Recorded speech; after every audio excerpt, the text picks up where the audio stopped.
Senhor, uma manhã de adoração, e graças a Deus por isso.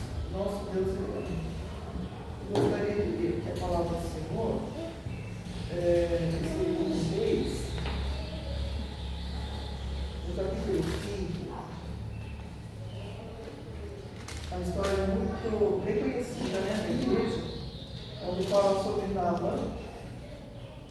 Naamã é curado da lepra, capítulo 5, segundo mês. Então nós vamos começar a ler aqui. E Naamã, chefe do exército do rei da Síria, era um grande homem diante do seu Senhor e de muito respeito, porque por ele o Senhor dera livramento aos sírios. E era este homem varão valoroso, porém leproso. E saíram tropas da Síria e da terra de Israel, levaram presa uma menina que ficou ao serviço da mulher de Naamã. E disse esta a sua senhora: tomara que o meu senhor estivesse diante do profeta que está em Samaria, ele o restauraria da sua lepra. Então entrou Naamã e o notificou ao seu senhor, dizendo: assim e assim falou a menina, que é da terra de Israel.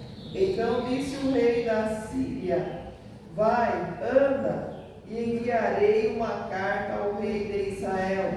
E foi, e tomou na sua mão 10 talentos de prata, e 6.000 ciclos de ouro, e 10 mudas de vestes, e levou a carta ao rei de Israel, dizendo: logo, em chegando a ti esta carta, saibas que eu te enviei Naamã meu servo, para que o restaures da sua lepra. Louvado seja o nome do nosso Deus.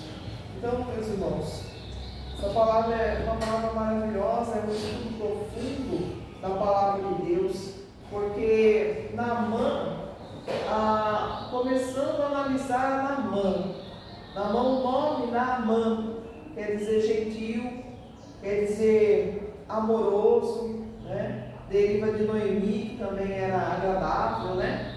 Então, Naamã, o nome trazia gentil, né? Porém, Naamã não tinha nada de gentil.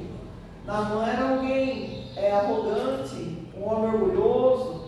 Quando a gente olha para Naamã, a gente vê a guerra de duas naturezas. Pode-se assim dizer: Naamã, o homem orgulhoso, arrogante, prepotente, mas ao mesmo tempo o seu nome, sendo gentil, sendo agradável. Então há como se duas naturezas. Aí nós vemos em Naamã a guerra que existe entre a natureza humana e a natureza celestial, a natureza divina.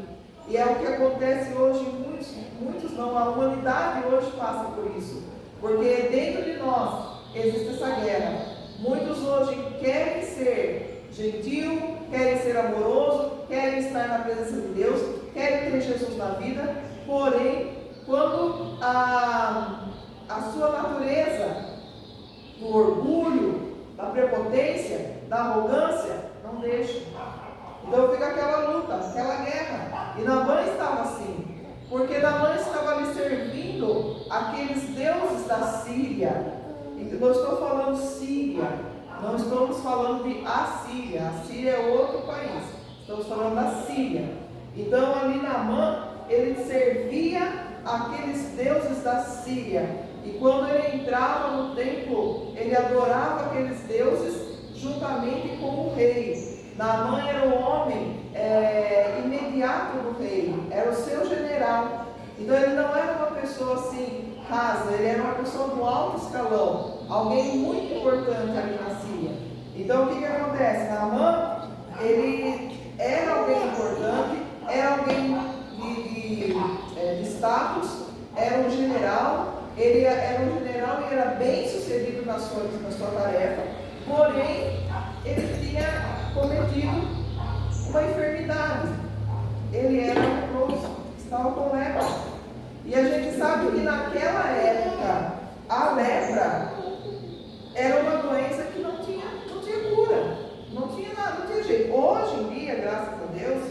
as pessoas com lepra têm tratamento, ficam bem, ficam saram, fica tudo beleza. Mas naquela época não tinha jeito, não tinha cura. E Naamã estava o quê? Apesar de todo o seu império, seu orgulho, ele não tinha como ser curado. Ele tinha o quê? Uma sentença de morte em cima dele. Porém, numa de suas campanhas, porque a Bíblia nem todas as batalhas a Bíblia relata, a Bíblia nem fala de todas as guerras, mas existia um período do ano que os reis saíam para a guerra. E no momento desse que os reis saíam para a guerra, exatamente aí Naamã, ele vai e ele, guerreando contra Israel, ele toma ali um vilarejo e ele encontra ali essa menina.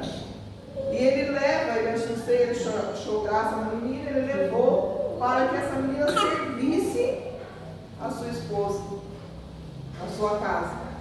Agora veja bem, o que nós vemos aqui? Essa menina, ela estava lá em Israel, ela já vivia lá, agora ela é trazida para a Síria e para servir na casa de Naamã, o grande general Naamã.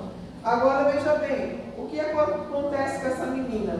Ela continua sendo uma serva de Deus.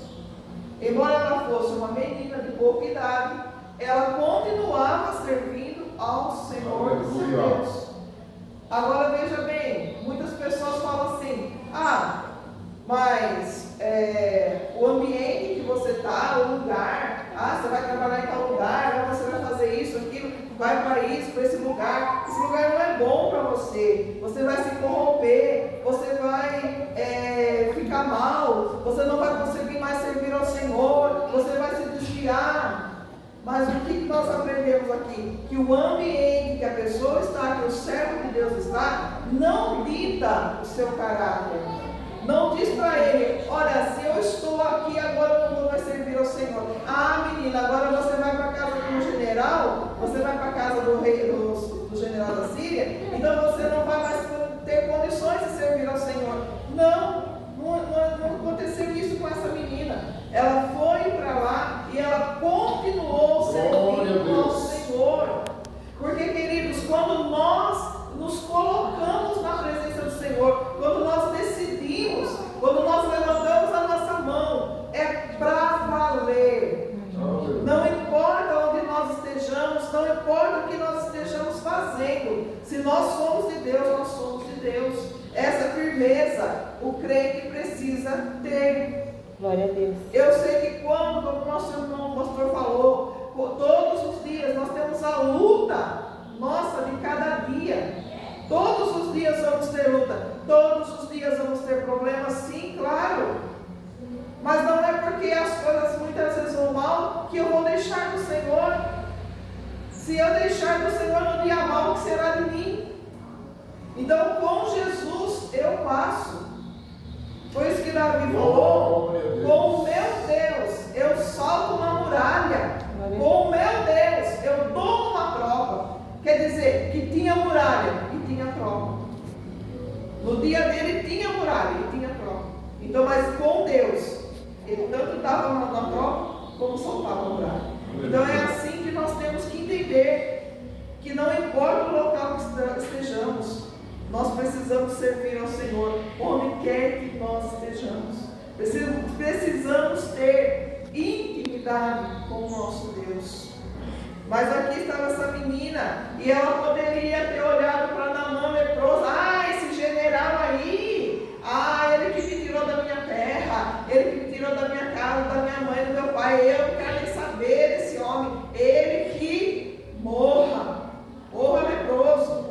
Mas o coração daquela menina não era assim, porque era o coração de uma serva de Deus. Glória a Deus. Então ela olha com olhos de compaixão, com olhos de misericórdia. Ela olha para aquele homem e vê nele o quê? Uma pessoa, uma alma, uma vida além de tudo. Eu sei que muitas vezes a gente olha para o mundo e nós precisamos olhar para o mundo com olhos de compaixão.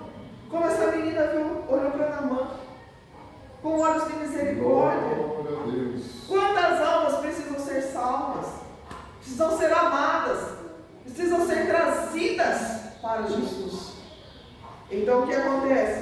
A menina chega na sua senhora e fala: olha, se o meu Senhor estivesse diante do profeta que está em Israel, ele seria curado. Era o que aquela mulher queria. Era o que eles queriam, era o que eles buscavam, era o que eles precisavam. E eles não também, eles chegam diante do rei da Síria. Naamã acredita naquela palavra. Alguém poderia falar assim: ah, mas é só uma menina falando. Não, ali era o próprio Deus falando. Aquela menina era a boca de Deus falando. E eles perceberam isso, aqui é Deus falando. Então o que acontece? Eles levam o caso do rei, o rei lhe dá cartas. E aí ele sai com uma caravana com presentes, como nós lemos, e ele chega até o rei de Israel. E quando ele chega ali, fala: olha, mandei Naamã aqui para você, para que você cure ele da lepra. O rei desesperou. A hora que ele leu isso aí, ele rasgou suas vestes, quer dizer, sinal de humilhação. Ele falou: olha, esse rei, ele está procurando ocasião contra mim. Porque como que eu vou curar alguém da sua lepra? Queridos, na verdade é assim mesmo. Tem coisas que o Senhor nos chama para fazer, nos capacita para fazer, mas tem coisas que nós não somos capacitados. E essas coisas que nós não somos capacitados para fazer, nós temos que entender que o meu irmão, o meu colega, o meu amigo, ele pode. Glória a Deus. Eu não posso querer abraçar o mundo e abraçar tudo para mim, falar: não, eu vou fazer isso, eu vou fazer aquilo, eu tenho que entender que isso aqui não é para mim, é para o outro, é para o meu próximo, é para o meu irmão. Então, meus queridos, e acontece isso. O rei rasga as suas vestes, de repente chega Eliseu, o profeta, e ele fala: por que rasgou as suas vestes? Manda que esse homem venha a mim. Aleluia, glória a Deus. Manda que ele venha a mim, porque ele vai saber que há profeta em Israel. Aleluia, aleluia. Glória a Deus. O que aconteceu com Eliseu? Ficou exaltado agora? Há profeta em Israel? Queridos, não havia exaltação na parte de Eliseu. Por que não havia? Porque Eliseu era o quê? O que Eliseu era? Profeta. Então, se ele era profeta, ele não estava se exaltando, ele estava dizendo, ele estava assumindo, colocando ali para o rei a sua posição. Eu sou profeta. Mande ele para mim e saberão que há profeta. Aleluia. Eliseu estava o quê? Assumindo a sua identidade. E o crente precisa ter identidade. Qual é a tua identidade? Quem é você na presença do teu Deus? Você é profeta? Você é levita? Você louva a Deus? Você canta? Você adora? Quem é você na presença do Senhor? Nós precisamos saber quem somos nós na presença do Senhor. Porque quando nós começamos a entender qual é o nosso chamado, qual é o papel que nós ocupamos na igreja, na presença, quando eu falo igreja, é na igreja universal. Quando nós entendemos qual é o nosso papel na igreja, então nós vamos começar a assumir o nosso verdadeiro papel, aquilo para o qual nós somos chamados. Então o crente precisa saber qual é a sua identidade. Mesmo porque a nossa principal identidade aqui é de filhos de Deus. Aleluia. Somos filhos do grande Deus, do grande Rei. E muitas vezes o que nós fazemos? Muitas vezes nós deixamos isso passar. Às vezes a gente não pensa nisso, a gente não medita nisso. O problema vem, a luta vem. E o que nós fazemos? Às vezes começamos a reclamar, murmurar, falar mal. Mas Deus não quer isso. Somos filhos do grande Rei. Aleluia. Glória a Deus. Quando a luta vem, o problema vem, o que devemos fazer? Falar com o nosso pai. Glória a Deus. Falar com o papai. Porque falando com Glória a Deus. Assuma o teu lugar. Assuma a tua identidade.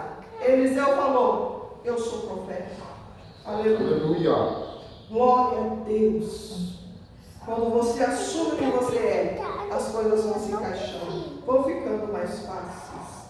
E aí o que acontece? Vai Naamã para lá. Vai para a casa de Eliseu. E veja bem, Naamã, ele trazia bem, pensava na sua cabecinha, que Eliseu ia sair da sua casa, chegar diante dele, fazer todo um culto ali, ia orar a Deus, erguer suas mãos, ia passar as mãos sobre o leproso, porque afinal de contas, Naamã era o general, era alguém de patente alta, era o bambambam da história, né? Porém, a surpresa para Naamã foi quando Eliseu manda o moço, nem foi ele, mandou o moço para Naamã e disse assim: vá até o Rio Jordão e dê 7 mergulhos e você vai ficar bem, vai sarar, vai segurar. Naamã caiu das pernas. Como assim? O que estava acontecendo aqui, queridos? Naamã, ele foi confrontado. Ele foi confrontado por Eliseu, porque ele pensava que Eliseu ia tratá-lo com polpa. A arrogância de Naamã era tanta, o orgulho de Naamã era tanto, que ele pensava que ele seria assim, bajulado, tratado. O grande general está vindo aqui. Contudo, Eliseu dá para ele uma lição. E ele vai ali para o Jordão. E quando ele olha para aquela água do Jordão, água suja, lamacenta, não vou mergulhar. Porque veja bem, queridos, quantas vezes a gente imagina que Deus vai fazer uma coisa e Deus faz outra? Quantas a gente pensa assim, agora vai acontecer assim, assim, Deus vai fazer assim, Deus vai... A gente já imaginou tudo, o cenário pronto. Mas Deus não realiza aquilo que nós queremos. Ele realiza segundo o querer dele.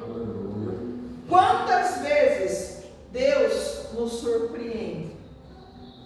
Quantas vezes? E Ele é um Deus que surpreende. Agora está lá Naamã nesse impasse.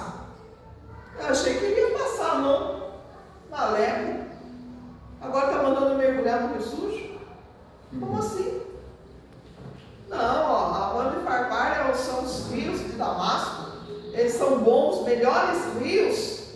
Eu posso mergulhar lá. O que Naamã não entendia é que a unção não estava lá. A vitória dele não estava lá. A vitória dele estava em obedecer a palavra de Deus.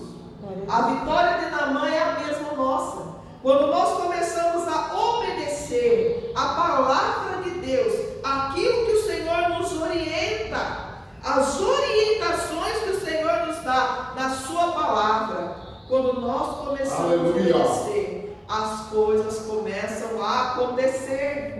Glória a Deus. Aí Naamã dá meia volta e quer ir embora. Aí os seus servos, os seus soldados: olha, meu Senhor, se ele te pedisse uma coisa muito difícil, o Senhor não faria? Faria. Então, isso não é tão difícil. Aí vai Naamã, um mergulho, nada. 2 mergulhos, nada. 3 mergulhos, também nada. 4, 5, 6 e nada. Por que Deus só operou no 7º mergulho? Se Deus operasse no 1º mergulho, ele não mergulhava mais. Pode perceber uma coisa, que no 7º mergulho, ele levanta liberto, ele levanta livre, curado. Aleluia. Mas por que no 7º? Porque Deus estava ensinando para Naamã e para nós hoje que toda obra de Deus tem um processo. É o primeiro, é o segundo, é o terceiro passo. Não tem uma coisa que Deus faça que é assim do dia para a noite. Deus tem um chamado na tua vida. Se Deus te chamou para pregar a palavra, qual é o primeiro passo?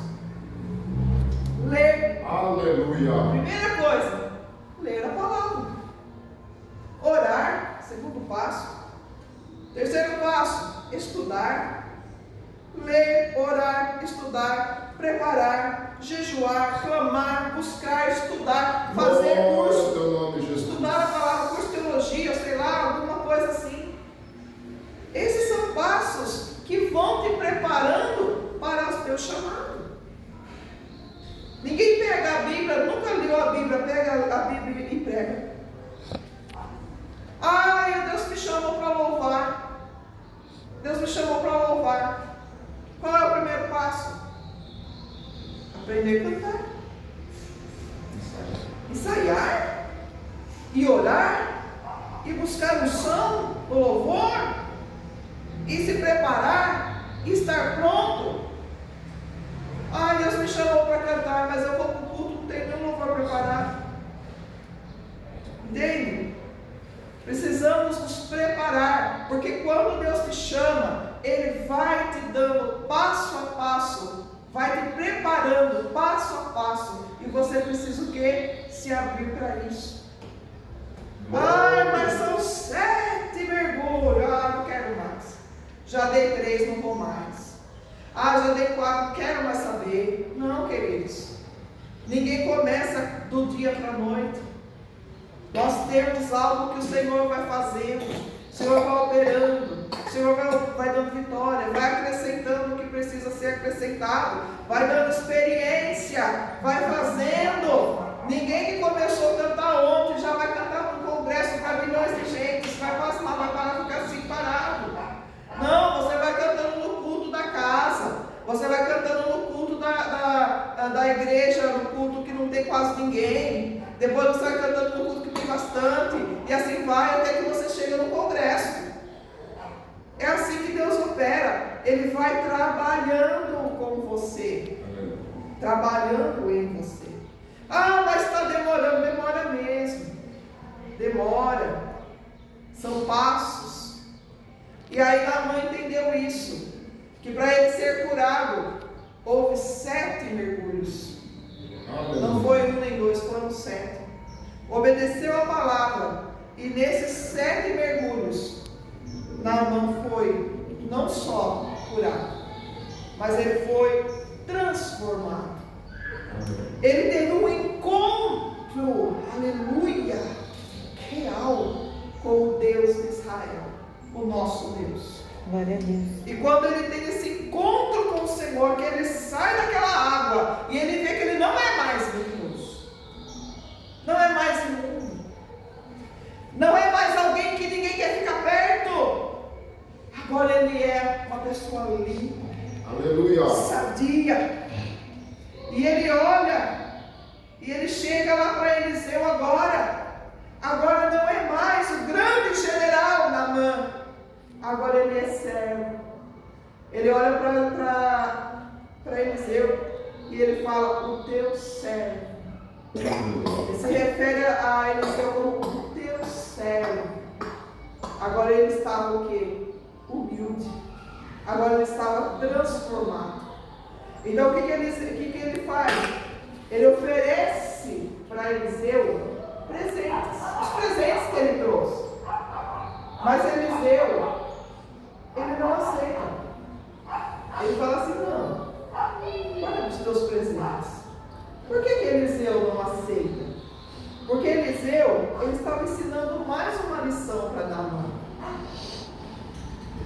Naamã havia sido curado pelo Deus de Israel. Não eram os presentes que iam pagar aquilo. Entende?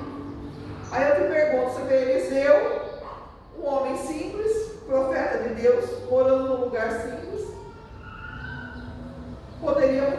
pego todos aqueles presentes, ter ficado bem.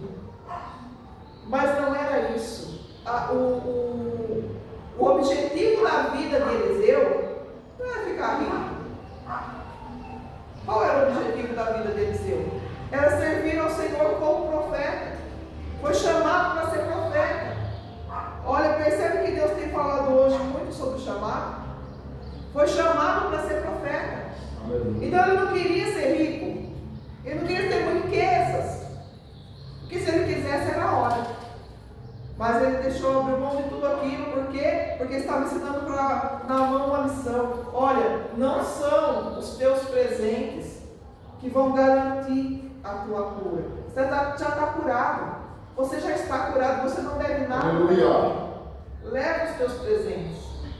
E aí Naamã, ele só pede. Agora ele pede uma coisa para Eliseu. O que ele pede? Me permite que o teu servo leve um saco, que põe no cavalo, assim, cavalo ali, né? Esqueci o nome. Conforme.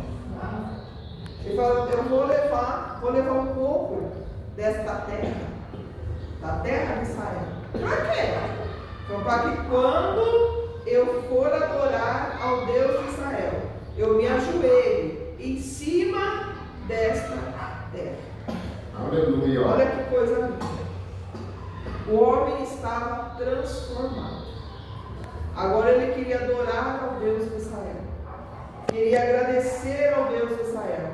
E ele só fala assim, ó, me perdoe se quando entrar na casa do Deus lá deles, lá, né, em Síria, que o meu Senhor, que era o rei, tiver que segurar na minha mão para ajoelhar dentro do seu ídolo, eu também tenho que ajoelhar. Mas o coração de Naamã estava com Deus. Então veja que obra linda e maravilhosa.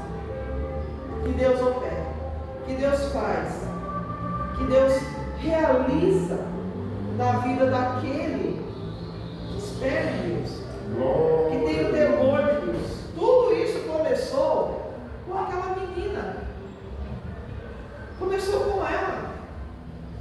Né? Então, qual é a lição que eu tiro aqui? Não podemos nos calar. Não podemos fechar a nossa boca. Mesmo que às vezes a gente pense e se sinta tão pequenino.